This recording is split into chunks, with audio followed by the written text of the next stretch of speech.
Welcome to Our Girl Relationships. We talk about the problems people face in their day-to-day lives. Let's start with the video. My sister-in-law and I had a huge fight recently. It all started when we were having lunch at my mother-in-law's place. Her birthday was coming up and she wanted to plan a huge party. My parents are in the party business and own a couple of venues, so she asked me if I would talk to my father about one. And I told her, sure, that he would send the details and cost prices of the venues he owned, and she could choose any one she preferred. I told her it would be expensive, though. The next week, we again met at my mother-in-law's place for lunch. She was trying to convince her mother to pay for her birthday, which she declined, saying it was a ridiculous amount. Her father agreed. She was persistent, though. She came to my husband, her brother, and told him that he owed her and had to pay for the whole birthday party, if not, at least half.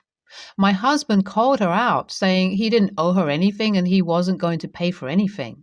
He told her to stop acting like a fool. She stomped off. At the table, while everybody was eating, she demanded that if we loved her, we would pay for her party. Everybody just laughed and went back to eating and talking. She finally lost it and came at me, saying that I should be able to give her the venue for free instead of hoarding money from her. She said that my family owned it, so she should be able to get it for free. She asked me what type of person I was for taking money from her. I cut off her rant and told her that my parents owned those venues, not me. And even if I did, it would be ridiculous to let her host her party for free. I asked if she knew how much went into organizing a party, paying the staff, the food, the decorations.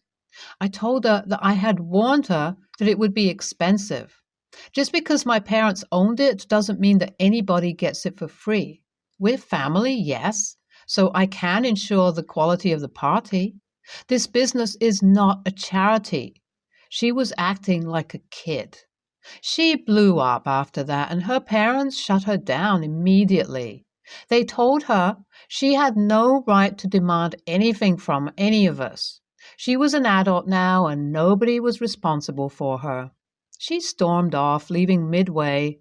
Mother-in-law and father-in-law apologized to everybody for her behavior and asked us to continue eating. I could tell they were embarrassed by her behavior in front of everyone. Sister-in-law had tried coaxing other aunts and uncles too, but it hadn't worked. She didn't show up for lunch next week. A couple of days later, my husband received an invitation to her birthday party.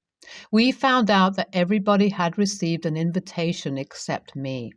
She was holding a grudge against me, but she did decide to host the party at one of my father's venues. Nobody knew where she got the money from. She blacklisted me, and it was laughable. I didn't care, but I knew some of the people that were going to help organize the party and decided to mess with her. I didn't do much, but I told them not to make or help make any decisions for her. It was going to overwhelm her. She just wanted a big party, but had no plan whatsoever. That venue could hold hundreds of people, so if she couldn't get a grip, that party would turn into a tragedy. A few days passed, and some of my friends who worked with my parents told me she was acting pissy. I may have told them not to help her out, but this woman wasn't letting them do their work either. She kept changing her mind about the positioning of the decorations, the tables, the food, etc. It was a disaster waiting to happen. At the next family lunch, she was there. Her party was less than a week away. My husband had already told me that he wasn't going to go if I wasn't invited. I told him I didn't mind if he went because, after all, she was his sister, but he said that would only indulge her behavior and he wasn't going to tolerate the disrespect towards me. I didn't speak to her or look at her. We were having lunch in the backyard. It was a cute setup and the weather was pleasant. My husband and I were mingling with the rest of the family when she came up to us. She handed me an envelope and walked off, rolling her eyes. It was her birthday party invitation. She clearly didn't want to invite me, but I'm sure mother-in-law and father-in-law forced her to. I didn't give it much thought and just set the envelope aside and continued my discussion. When we went home, my husband asked me if we were going to go to her party, and I told him that I would think about it. I looked at the invitation and saw that the party had a dress code. It would be hilarious if I was overdressed. Knowing her, she would want to be the center of attention. I decided not to, though. It would be too obvious. My husband and I decided to go to her party. I had pale skin, so I wore a sleek white dress but added bright red rose accessories to my hair.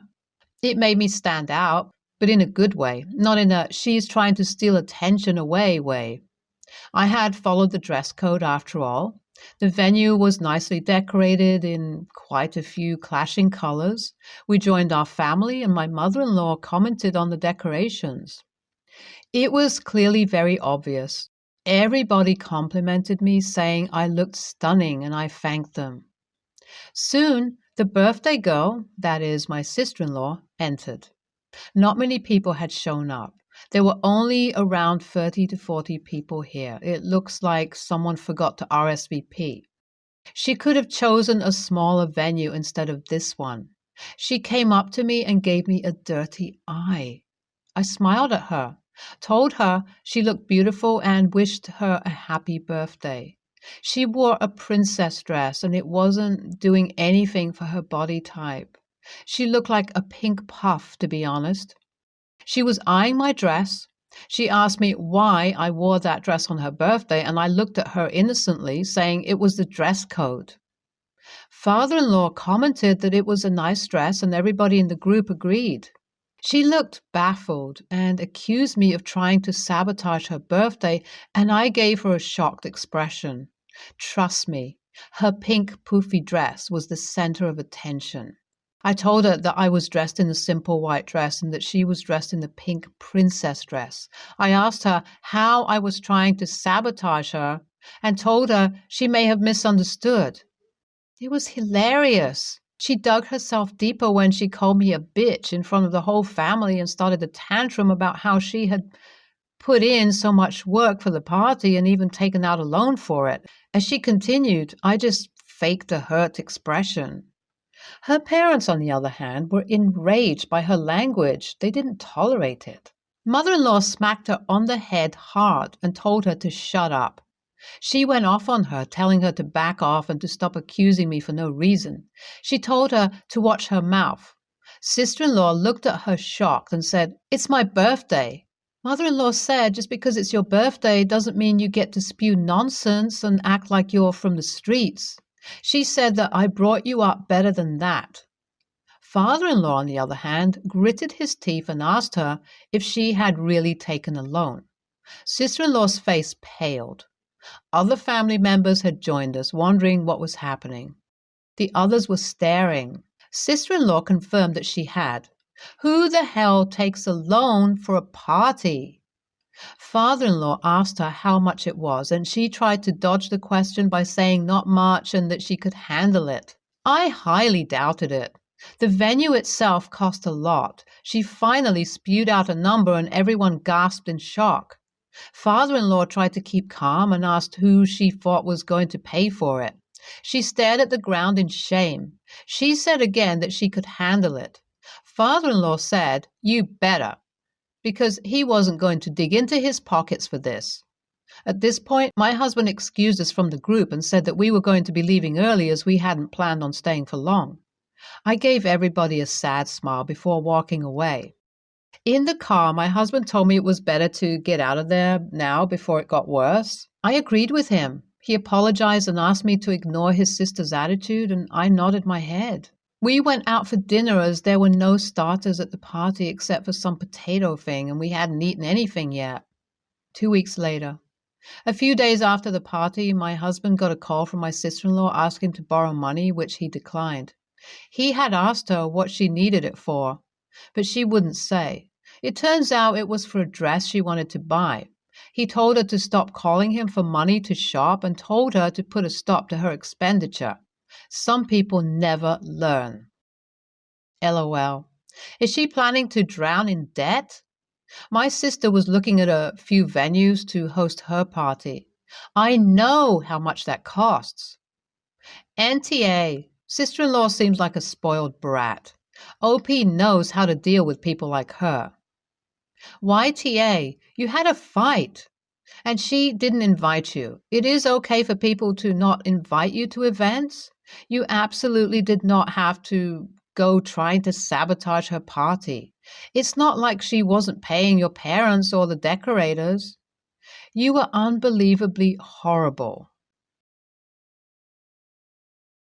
My sister, 20 female, confided in me, 19 female, that the guy she's seeing online is about to get kicked out of the house by his parents and has nowhere to go, and she'll be helping him with money from the college fund our mom had set up for her.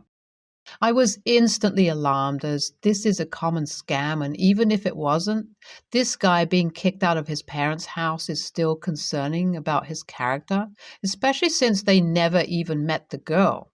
I failed to convince her not to do it and begged her to at least let me tag along from afar when she withdraws the money and goes to meet him. She said yes. But when we went to the bank, she actually made a request for $6,000. I was shocked and kept hysterically begging her not to do this. She was carrying $6,000 all in cash and going to meet this guy. She got tired of me pushing and yelled at me to leave her alone and that she changed her mind about me tagging along. She then just went ahead and hailed a taxi. I hurriedly went and blocked the door and begged the taxi driver to also take me with her. I told him she was irrational and didn't know what she was doing. I ended up going into the taxi with her. On the way there, I called my bro and mom and told them what's going on. My bro said he was coming and I shared our live location with him. My sister was absolutely mad and said I was horrible for doing this to her when I know how much she hates both mom and bro and doesn't trust them. She also said I had no right to interfere, even if she was scammed or harmed. She then stopped the taxi and ran out and growled at me not to follow. I ignored her and kept following when my bro in his car honked at us. We both turned back, and when I looked back again, my sister had started running, while he got down from the car, and we both chased after her. In the end, we caught up. My bro told her he'll be following her all the time until he sees this guy, and he will get him to back off.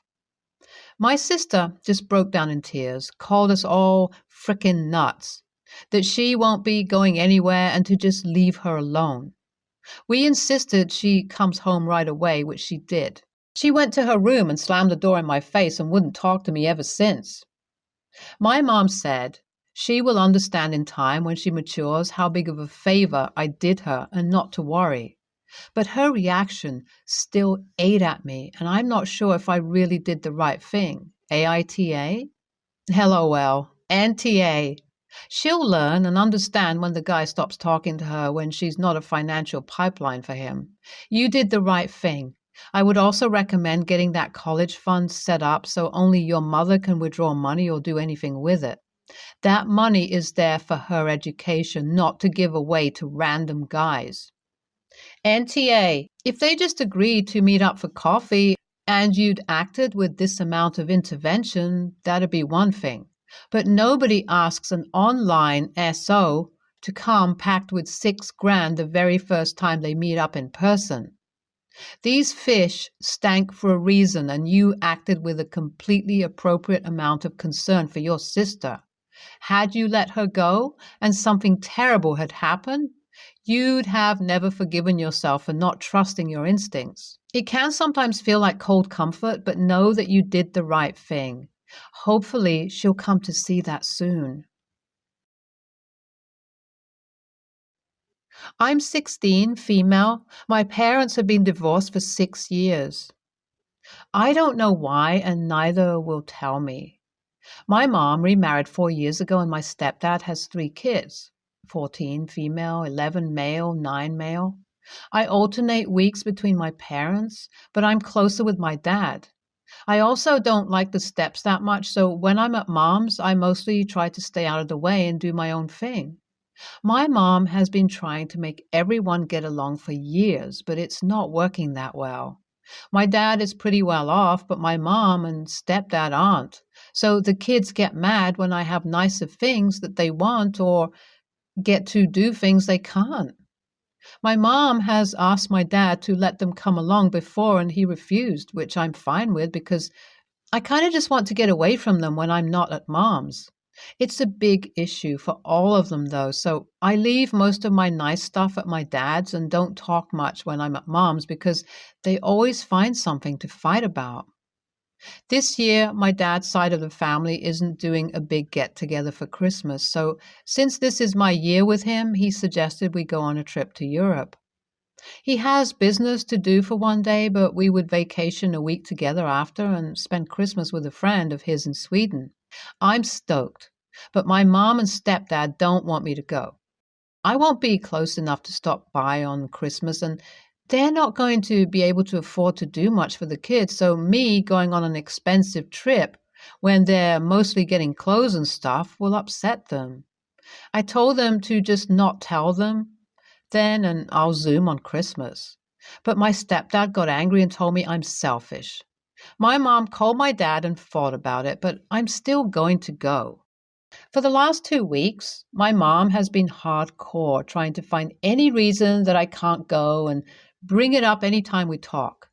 She went through my room while I was at school and she said she was looking for a piece of jewelry, but I think she was looking for my passport and stuff, which is at dad's. She tried to guilt me about not seeing my grandparents. Just on, and I got tired of it and told her that if she doesn't stop, I'm not coming over anymore and living with dad full time. My stepdad hit the roof and yelled at me for threatening my mom and always letting my dad buy me off with expensive stuff. My mom won't talk to me.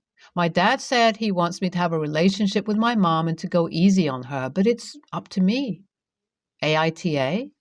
OP, you are NTA.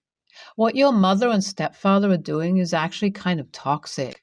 You were still legally a minor, and therefore your father had no choice but to tell your mom about a planned overseas trip. However, you are 16 years old. You are fully within your rights to have your dad go to the courts to modify the custody arrangement so that you can live with your dad full time and only see your mom when you choose to.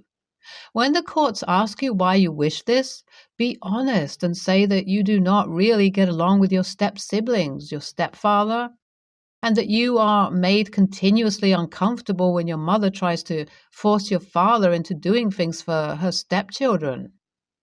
Tell the courts that you find this to be kind of toxic and do not wish to live in it. OP, don't threaten to live full-time with your dad. Make it so. NTA, I think you need to put your mom and stepfamily on an information diet. Don't let them know of the things you're doing as much as you can.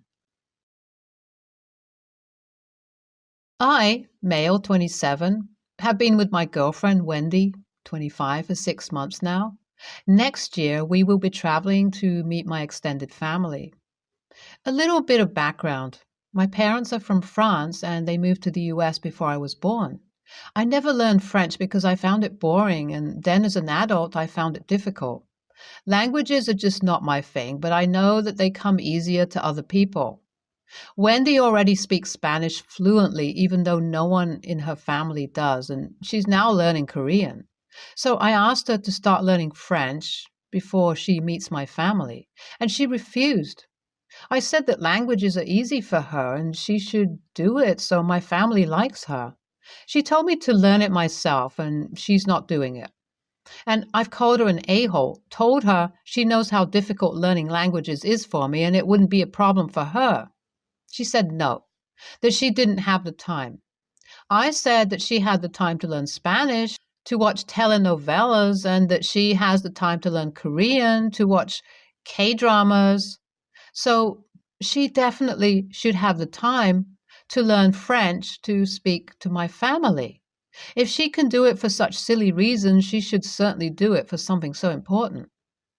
She told me to learn it myself and called me an a-hole. She ignored me for a few days and we met yesterday. I started the topic again, hoping she'd cool down, and she refused again. I was mad. I told her she didn't respect me nor my family and asked her, could she expect to be part of my family when she refuses to speak our language? She wasn't happy and told me to go frick myself. I'm trying to understand what's going on, and I'm wondering if I was in fact an a-hole. Perhaps I should have been more understanding and give her time to realize she had to learn French. AITA? People seem to be misunderstanding. I don't expect her to become fluent in a few months. I want her to at least start learning so she can know basics. Our language? You can't learn the language your parents speak in 27 years, but you call her TA for not doing it in a couple of months? Learning languages can be hard, sure, but you've had your entire life. Why TA?